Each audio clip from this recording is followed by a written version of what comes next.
Hola, ¿estamos? Sí, sí. Sí, Bueno, retomo el tema anterior. A ver, si puede abrir esto. Acá está. Bueno, ¿en dónde estábamos? Ah, en la deducción esta de la constante de equilibrio con la presión. Cuando vos tenés gases o sustancias puras, el volumen no aparece directamente porque no hay dependencia del mu cero con respecto a la presión. Esa derivada da cero porque el mu cero es independiente de la presión, porque está tomado a un bar. Entonces el mu cero es independiente de la presión y por lo tanto cuando vos derivás con respecto a la presión no te produce aporte del volumen acá. ¿Sí? Si todos los componentes fuesen gases o sustancias puras, esto daría cero. O sea, la derivada del 10B da cero directamente, porque ninguno de los potenciales mu cero depende de la presión. Entonces, ahí directamente estarías en el caso del inciso 10A. Esto se aplica cuando vos tenés al menos uno de los potenciales mu cero de tu reacción química que muestra dependencia con la presión. ¿Cuál es ese caso? Bueno, las sustancias en solución. Vos tenés que tener por lo menos una sustancia en solución para que te sobreviva al menos un volumen. Si no, se mueren todos se hacen cero. Todas las derivadas con la presión se hacen cero. Entonces, todas las especies cuyo potencial químico dependa de la presión, o sea, todas las especies en solución, van a aportar su volumen molar parcial a esta formulita. Cuando la deduciste, queda armado como el volumen molar parcial de los productos menos el volumen molar parcial de los reactivos. Entonces ahí se genera ese delta B0 que aparece ahí y hace que esa derivada sea no nula y que haya una dependencia muy suave, sí, por supuesto, de la constante de equilibrio con la presión. Ahora, si tu problema es cómo reducir esa ecuación al caso de que solo haya gases ideales, y es un caso distinto, así que no sé si se puede reducir directamente, porque estamos trabajando con dos sistemas cuyos potenciales químicos tienen dependencias distintas con la presión. Uno no depende, otro sí. Entonces no sé si es directamente reducible un caso al otro. O sea, la primera ecuación se aplica en ciertas circunstancias, la segunda se aplica en otras circunstancias. ¿Era esa la pregunta? Creo que sí. Me parece que la razón por la que no me estaba dando, Pero, porque yo empecé a querer, pero digamos, escúchame, sí. ¿a vos te da la expresión del 10B? No, la verdad no Ah, sabía cómo hacer la de la, entonces dije ni trato con la del B. Eh, no, la de, vos la de la es muy fácil, porque vos fíjate, logaritmo de K es menos delta G sobre RT. ¿Sí? El logaritmo de K es menos delta claro, G sobre RT. El delta G es el delta G cero, por supuesto, todo en el estado de referencia. Si vos solo tenés gases, sólidos o líquidos puros, los delta G cero son todos funciones de la temperatura nada más. Eso tiene que quedar claro. Cuando vos tenés gases, sólidos o líquidos puros, o sea, sustancias puras, el delta G0 solo es función de la temperatura, porque están todos tomados a un bar. Entonces la presión está fija en el delta G0. Entonces vos decís, en el delta G0 dividido RT, ¿qué depende de la presión? Nada. Todo depende de la temperatura. Entonces esa derivada vale cero. Si nada ahí adentro depende de la presión, la derivada es cero. Punto. Se acabó. Entonces, para esos sistemas, la constante de equilibrio es independiente de la presión, que es el viejo concepto que teníamos de las constantes de equilibrio, que solo dependían de la temperatura. Bueno, en ese caso, genial, se cumple. Ahora, cuando vos vas a sistemas donde hay especies en solución, el potencial químico, ya sea en el convenio 1 o en el convenio 2, dependen de la presión, porque la presión ya no está fijada. ¿Sí? O sea, el potencial químico, el estado de referencia, es poner en el convenio 1, es la sustancia pura a la temperatura y presión de la mezcla. Entonces la presión está libre, la presión puede ser cualquiera. Cuando vos hagas una derivada respecto a la presión, te va a dar algo. ¿Y qué te va a dar? Y la derivada del delta G respecto a la presión, el delta B. O de otra forma, la derivada del potencial químico en el estado de referencia respecto a la presión.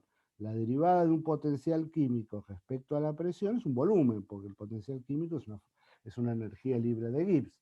Entonces te va a dar un volumen. Como es una sustancia que está en solución, ¿qué volumen te va a dar? Y el volumen molar parcial. El volumen molar de esa sustancia dentro de la solución. Ese es el volumen molar parcial.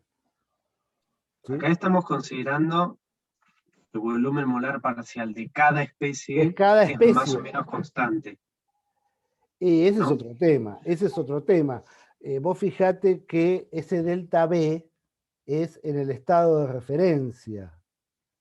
O sea, sí es un valor que por lo menos no va a depender de la composición de la mezcla, seguro, porque está en el estado de referencia.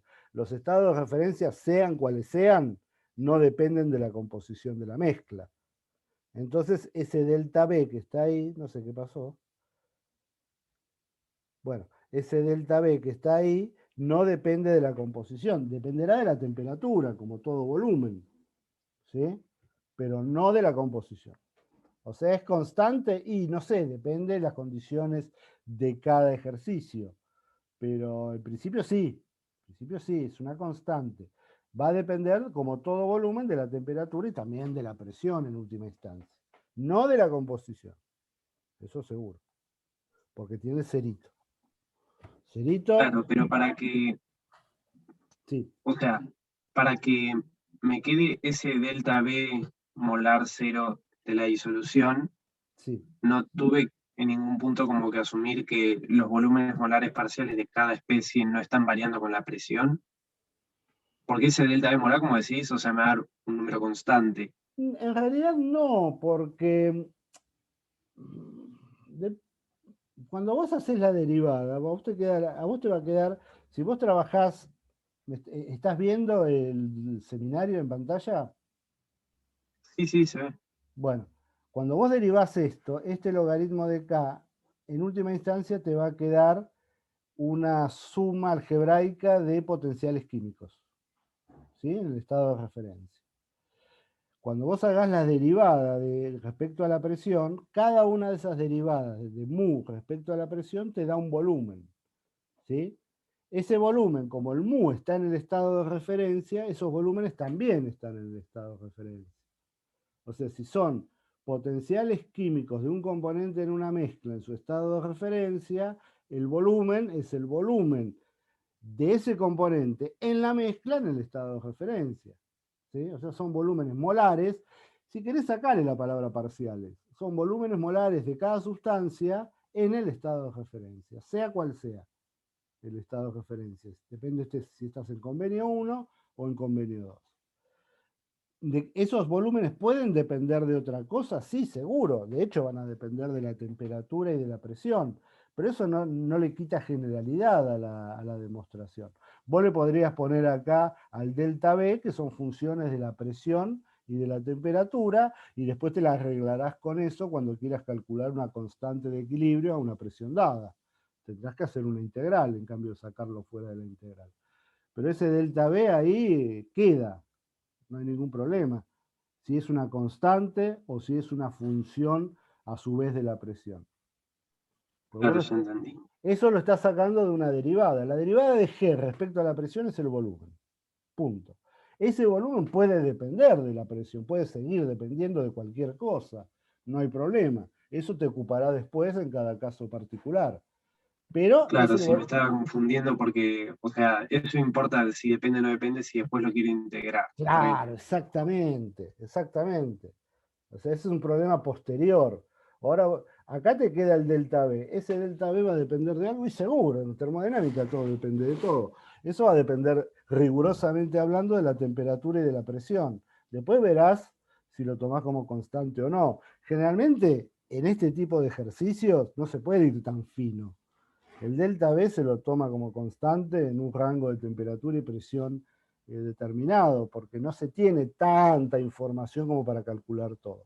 Por eso yo me confundí al principio. Ese delta B en los problemas de aplicación práctica suele ser una constante, aunque rigurosamente no lo sea, porque es un volumen y como todo volumen va a depender de la temperatura y de la presión. Seguro. ¿Sí? Ahora, Bien, listo, gracias. listo. Bueno, esto conceptualmente es importante porque uno viene con la idea de que todas las constantes de equilibrio son independientes de la presión. Bueno, no todas. Las que involucran especies en solución, por ejemplo, la disociación de un ácido débil, tiene dependencia con la presión. Ahora, como toda dependencia con la presión, es muy, muy suave. Y uno si trabaja siempre en la zona de un bar, de una atmósfera, esa dependencia la puede ignorar. Si uno se va de 1 a 10 atmósferas, prácticamente no cambia nada, porque este cambio de volumen de las especies para fases condensadas, para especies en solución, es muy chiquito. Es una cantidad que muchas veces ni se puede medir de tan chiquito que es. En otros casos no, es medible. Pero entonces la dependencia de K con la presión termina siendo más una cuestión conceptual, una cuestión teórica que una cuestión práctica, porque en la práctica uno termina ignorándolo. ¿Dónde aparece esto? Bueno, esto aparece en los problemas de química vinculados con geología, donde las presiones aumentan mucho y las cosas cambian mucho. O sea, procesos que en condiciones de presión normal tienen cierto comportamiento, a presiones muy elevadas van a tener otro comportamiento. ¿Por qué? Porque la presión está modificando la constante de equilibrio del proceso. Pero para que eso pase tenemos que ir a presiones muy grandes, del orden de las 1000 atmósferas. Usualmente uno no labura en esos rangos de presión y la dependencia con la presión suele ignorarse. Pero, como todo en fisicoquímica, las cosas se trabajan con un nivel de aproximación, pero siempre puede superarse. Siempre podemos hacer las cosas un poquito más finas y abarcar más tipos de problemas. ¿Sí? Bueno, esto, fíjense que en el seminario no hay problemas sobre esto, porque ya es como un tema muy fino, es un tema más conceptual, más teórico, que de aplicación práctica para nosotros. ¿Qué más? Profe, yo tenía una duda por ahí conceptual del 9, volviendo al 9, ¿no? Sí, El delta H de formación del catión sí. me debería dar negativo, ¿no? ¿Qué pregunta? ¿Por qué decís que tiene que dar negativo? O sea, no sé si está bien, pero yo lo pensé como o sea, como es muy insoluble, es como que Bueno, pero lo que es es insoluble difícil. es el cloruro de plata. El catión pobre no tiene nada que ver con eso. Bueno, no, a lo que voy es que a esa temperatura es como que está muy desplazado el equilibrio hacia reactivos. Entonces, No, yo pero supuse. para eso tenés que tener en cuenta el comportamiento de las tres especies. El delta G0 de formación de la plata más está vinculado fundamentalmente, el análisis habría que hacerlo en función del delta H de formación y fundamentalmente de la entropía de formación del catión. Porque esos procesos cuando uno quiere calcular termodinámica de iones, uno se tiene que acordar siempre que esos iones están en agua. ¿Sí? Una vez se olvida que están en agua. Entonces, el efecto de esos cationes se van a formar o no se van a formar según el efecto que tengan sobre el solvente, fundamentalmente. Y eso está controlado en muchos casos por la entropía. Como los cationes están solvatados, ejercen un efecto de ordenamiento sobre el solvente, o sea, lo ordenan. Ese ordenamiento va un poco en contra de la segunda ley. ¿Sí? Pues la segunda ley tiende a hacer aumentar la entropía. Entonces, ese ordenamiento juega en contra. Ese ordenamiento hace que muchas veces los cationes y los aniones tengan entropías convencionales negativas. ¿Por qué? Porque si nosotros tomamos a la entropía del protón como cero, todo catión que ordene a la solución más que el protón va a tener una entropía menor que el protón. Entonces, la entropía, como la del protón es cero, la entropía va a ser negativa. son los únicos casos donde ustedes se van a topar con entropías convencionales negativas. ¿Sí? Pero eso es un tema eso es así debido a la convención que uno eligió. Uno eligió al protón le ponemos 0. Bueno, todos los que tengan un mayor efecto ordenador que el protón, por ejemplo, porque tienen más carga, como podría ser el calcio, tendrán entropías menores que el protón. Bueno, como el protón es 0, les quedan entropías negativas. Ese es el efecto fundamental que aparece con los iones en solución. Yo no me arriesgaría a hacer más consideraciones cualitativas, ¿sí? Tu pregunta es si el delta G0 de formación de la plata puede ser negativo o positivo, y no lo sé, así a simple vista no lo sé, podría ser positivo o negativo. Yo no me arriesgaría a decir nada. Me late que para la plata es positivo, pero es una intuición nada más.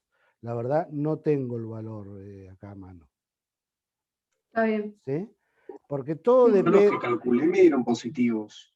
Bueno, perfecto. O sea, la única salvedad que yo les hago es estén preparados para que la entropía de algún anión o catión pueda eventualmente dar negativa. ¿Sí? Yo no estoy diciendo que ahora van a dar todas negativas. No, alguna eventualmente puede dar negativa. Generalmente dan negativa las que los que tienen mucho poder polarizante, o sea, tienen mucha carga y son chiquitos. Esos generalmente tienden a dar negativa porque ejercen un efecto de ordenamiento en el solvente muy, muy grande. El efecto de ordenamiento es insoslayable acá. Acá uno, a veces no le gusta mucho, porque a uno le gusta escribir la reacción y sacar todo de la reacción, pero cuando uno está en solución, además de la reacción tiene el solvente. Y el solvente termina siendo a veces más importante que la misma reacción. Entonces hay que tener cuidado con los análisis que uno hace, ¿sí? Uno de los análisis que se hacía, por ejemplo, en química general, es cuando uno disuelve una sal, ¿qué pasa con el delta S? Bueno, eso no se puede analizar mirando solo el soluto. Hay que mirar el soluto y el solvente. Por eso uno no puede dar respuestas muy definitivas. A veces el delta S para el proceso de disolución es positivo y a veces es negativo. Desde el punto de vista del soluto, siempre es positivo, porque es como que el soluto se deshace, o sea, está como un sólido y es como que se vaporiza dentro de la solución. Pero ¿qué pasa con el solvente? El solvente hay que tenerlo en cuenta también. Y el solvente puede contrarrestar ese efecto. Entonces, bueno, hay que mirar los números. Acá, lamentablemente, el análisis ya es doble, soluto y solvente. Los dos afectan el proceso global. Entonces, eso impide que uno pueda hacer demasiadas consideraciones cualitativas. ¿Sí? Acá es simplemente hacer las cuentas. Las entropías de los iones pueden dar negativas. A veces a uno le echó, si a uno no le avisan, uno dice, uy, no, me dio una entropía convencional negativa, tiene que estar mal. No, para iones no necesariamente está mal. Puede dar negativa, de hecho hay un montón que tienen entropías negativas. Generalmente es un problema de cationes.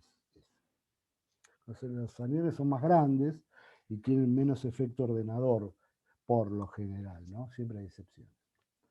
¿Sí? ¿Quedó más o menos? Acá lo que les aconsejo es que confíen mucho en los números. Esto es como mecánica cuántica, que hay que hacer las cuentas y ver qué da. Acá confíen en los números, hagan bien las cuentas y tengan en cuenta estas consideraciones generales que acabamos de dar. Bien. ¿Qué más? Al agua como solvente siempre hay que tenerla en cuenta cuando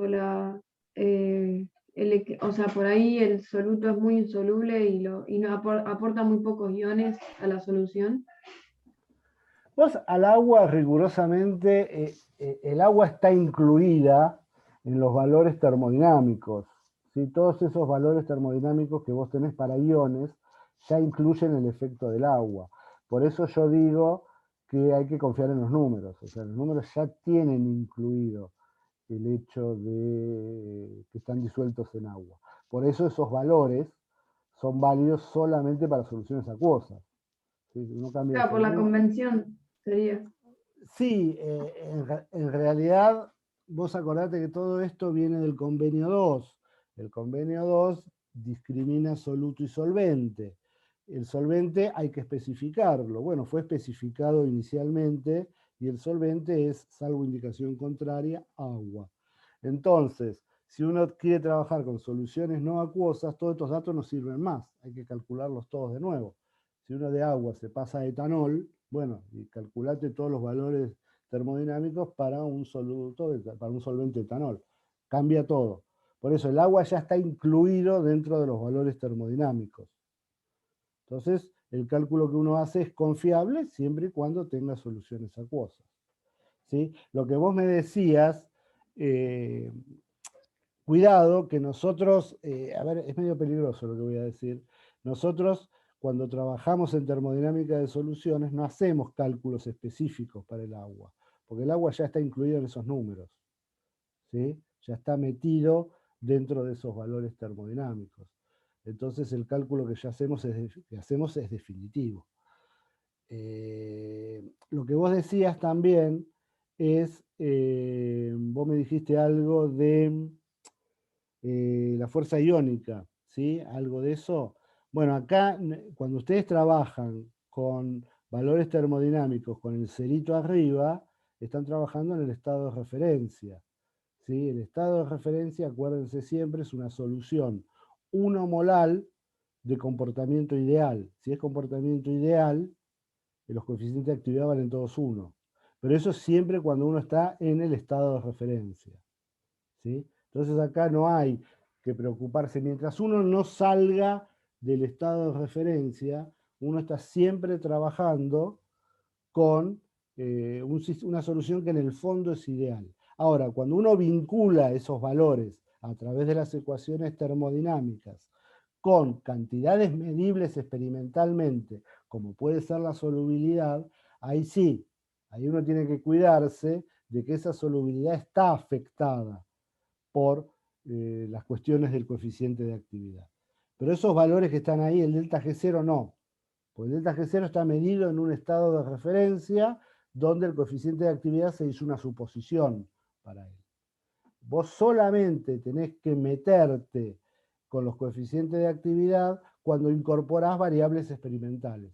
Por ejemplo, medir una presión, medir una composición, medir una solubilidad. Ahí sí, porque vos estás vinculando cantidades del estado de referencia termodinámico, que en el fondo es teórico, y peor, es ficticio, con cantidades reales medidas en el laboratorio. Y no existe una relación directa entre termodinámica y concentración. ¿Sí? Eso es lo importante que ustedes vean. En sistemas ideales, las cantidades termodinámicas dependen directamente de la concentración. En soluciones reales no. O sea, la dependencia existe, pero es muy complicada. O sea, no tenemos relaciones sencillas. Entonces hay que usar, para tapar ese hueco, hay que usar los coeficientes de actividad. Y los coeficientes de actividad me cubren ese bache que hay entre las funciones termodinámicas teóricas y las cantidades experimentales que uno mide. ¿Mm? Pero eso siempre hay que usarlo cuando uno quiere vincular cantidades termodinámicas con cantidades experimentales. En este ejercicio, salvo esa solubilidad que está ahí, son todas cantidades en el estado de referencia. Entonces directamente uno trabaja la termodinámica pura ahí, porque está todo en el estado de referencia. Acá vos no tenés que preocuparte si la solución, salvo para el caso este de la solubilidad 50 grados, ahí sí, ahí tenés una vinculación con un dato experimental, entonces ahí sí te tenés que preocupar por el coeficiente de actividad y todas esas cosas. Pero si no estuviera ese dato y si te dijeran el KPS a 50 vale tanto, es toda información termodinámica pura. Entonces directamente lo que tenés que hacer es vincularla entre sí, independientemente de cualquier tipo de sistema que vos puedas tener. O sea, no importa si el cloruro de plata este que está acá, yo lo voy a tener después en una solución de fuerza iónica elevada, no importa, porque el KPS está referido al estado de referencia y todas estas cantidades también. Entonces la situación experimental concreta no entra en este ejercicio. ¿Sí? Solamente hay que preocuparse por esas cosas cuando uno vincula cantidades termodinámicas con cantidades experimentales. Ahí sí uno tiene que preocuparse. Bueno, pero ¿cómo hago la vinculación? Y la vinculación está dada a través del coeficiente de actividad. Esa es la respuesta que tiene la fisicoquímica, la termodinámica para este problema. ¿Sí? Como yo no conozco, en el fondo no conozco la dependencia que hay del KPS, perdón, no del KPS, del delta G0 con la delta G de reacción, perdón, con la concentración de las especies disueltas para un sistema real. No lo conozco, o sea, hay que admitirlo eso. Entonces, ¿cómo hago para hacer los cálculos? Y me busco la manera de poder calcular esos coeficientes de actividad que me establecen el puente. ¿Sí? Porque ¿cómo dependen los coeficientes de actividad a su vez de la concentración? Y qué sé yo, no lo sabemos. No lo sabemos. Lo máximo que podemos decir es lo que nos diga de Weihükel, con la fuerza iónica y todo eso. Bueno, suficiente discusión teórica. Ustedes siempre preocúpense de calcular coeficientes de actividad o fuerzas iónicas cuando tengan información experimental.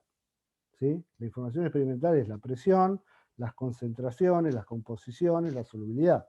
Esa información sí hay que procesarla, hay que enchufarle los coeficientes de actividad, por decirlo así, mal y pronto, para vincularlo con la información termodinámica pura. Si el sistema fuera ideal, la vinculación es directa, no hay problema. Pero para sistemas reales, no. Bien, ¿qué más?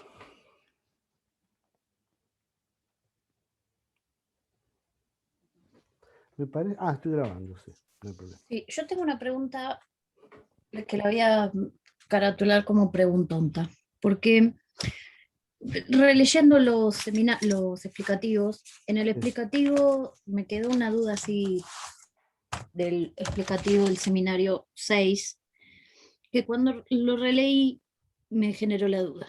En un momento,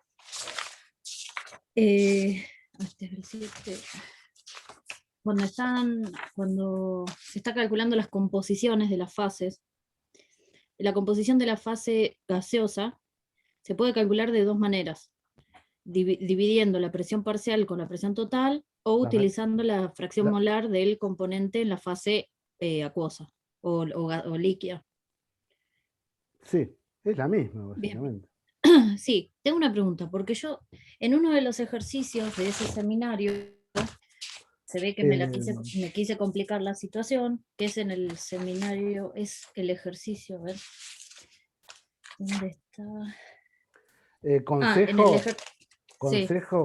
Consejo también, vos vas a hacer una preguntonta, yo te doy un consejo tonto. Siempre intenten usar la primera, o sea, calcular la composición del vapor como la presión parcial sobre la presión, porque esa no falla nunca. Si como el vapor lo estamos suponiendo como ideal, es válida la ley de Dalton, de las presiones parciales, y generalmente la presión parcial de los componentes se puede calcular. Hay una forma para calcularla. Y la presión total es la suma de las presiones parciales. Así que esa fórmula tiende a no fallar nunca.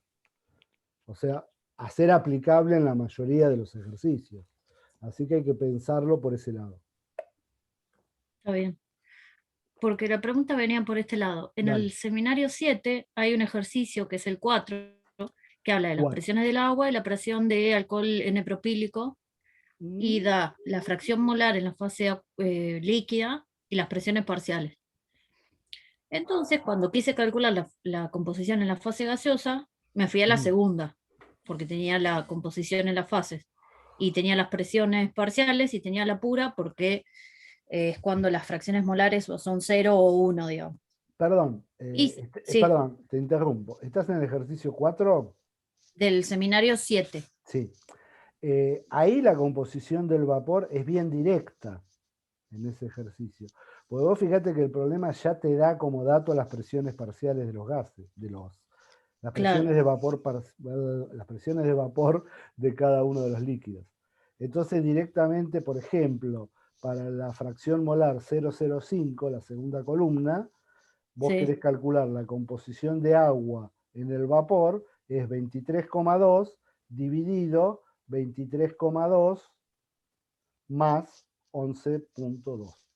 directamente. Claro. Pero no sé por qué, se ve que me la quise complicar y lo hice con la otra fórmula. Y claramente no llegué al mismo resultado, no llegué a la misma Vos decís, bueno, composición. yo podría decir la presión parcial de A es la fracción molar por la del puro. La presión, sí. Bueno, por el coeficiente de actividad. Estamos en mezclas no ideales. Entonces, bueno, la podés suponer ideal. Porque si vos decís, la presión parcial de A es la fracción molar por la presión de A puro, me estás diciendo que la solución es ideal. Acá no es ideal. Acá es no ideal. Entonces tendría que multiplicar a eso por el coeficiente de actividad. El coeficiente de actividad no lo conocés, de hecho debe ser lo que el ejercicio te pide más adelante. En sí, al construir la gráfica, determinar las constantes, calcular la composición de vapor. Claro. De hecho, y después, claro, calcular los coeficientes de actividad. La composición del vapor, por eso les decía que la fórmula más segura es dividir presiones parciales. O sea, la presión parcial con la presión total. Esa es la forma más segura, porque esa información uno generalmente la tiene o la puede calcular fácil. Este ejercicio directamente la tenés. O sea, es la fracción de presiones, por decirlo así. Es la presión parcial del gas dividido la presión parcial de ese más la del otro, que es la total. Así que directamente lo sacas de ahí. Acá lo que te falta es el coeficiente de actividad. El coeficiente de actividad sí va a ser la presión parcial del gas, 23,2, dividido la del puro y dividido la fracción molar. O sea, es lo que le falta a la ideal para llegar a la verdadera. Ese es el coeficiente de actividad. Entonces, estos datos están armados directamente para calcular de una los coeficientes de actividad a cada composición. Sí, una cosa que no tienen que hacer nunca y que es un error muy común es mezclar ecuaciones para sistemas ideales y aplicárselos a sistemas reales. ¿Sí? Las ecuaciones son las mismas, solo que la de los sistemas ideales tienen todos los coeficientes de actividad iguales a 1. Son las mismas ecuaciones. Pero no mezclarlas, o sea, no aplicar una ley de Raoult pura, ¿sí? O sea, sin coeficiente de actividad, ponerla en un problema donde haya el coeficiente de actividad o donde a vos te estén diciendo que el sistema no es ideal. ¿Sí? Eso es un error muy común, porque uno tiene como la ley de Raoult metida en la cabeza en su forma sencilla, sin coeficientes de actividad. Entonces, bueno, intenta meterla en todos lados. Bueno, no se puede. No sé si era ese tu problema, pero es lo que me parece que puede estar pasando. Sí, sí. Acá. ¿Sí? Sí, sí, porque el X en la que calcula la composición de la fase gaseosa a partir de la fase acuosa, es solo X, no está el gamma metido ahí. Entonces, claro, no va a dar lo mismo. Está bien. Sí. Si no hay gamas metidos adentro, es porque la solución está siendo considerada ideal. Claro. ¿Sí? O sea, si vos tenés una composición de la fase líquida y no te aparece asociado a un gamma esa composición, es porque la solución está siendo considerada ideal. Seguro. Pues si la solución no es ideal, vos en realidad la variable ya no es X, es la actividad. Y la actividad es gamma por X. Entonces tiene que haber siempre un gamma asociado metido acá adentro.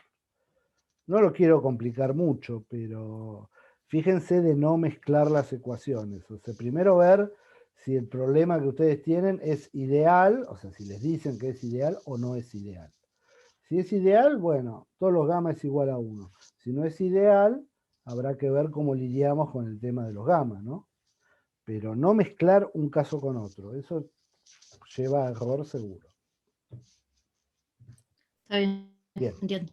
Bien. Bueno, se me está por acabar de nuevo, che. Quedan 5 minutos. ¿Qué más? Yo tenía una duda del 7B del seminario 8. Bueno, 7B.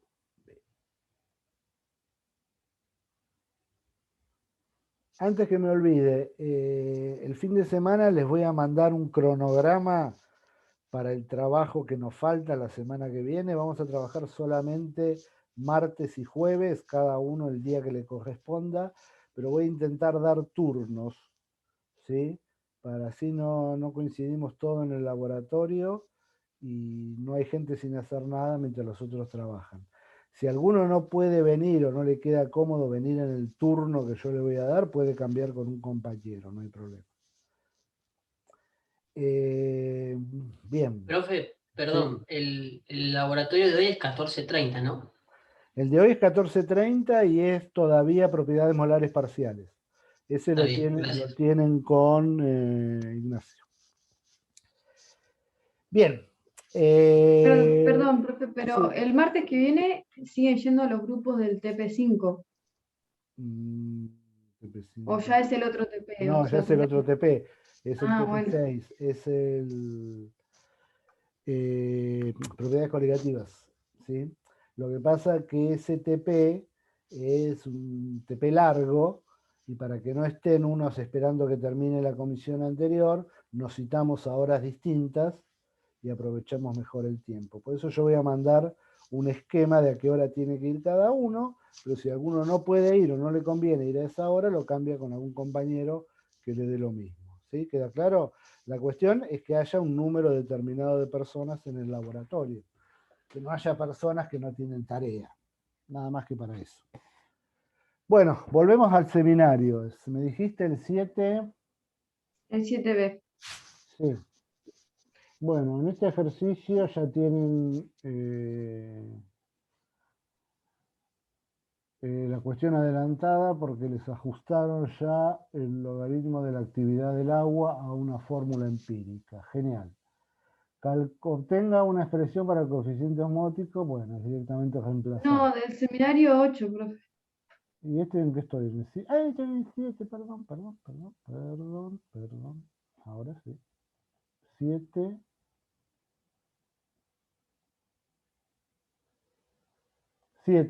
Calcula la molaridad de protones de las siguientes soluciones reguladoras. Sí.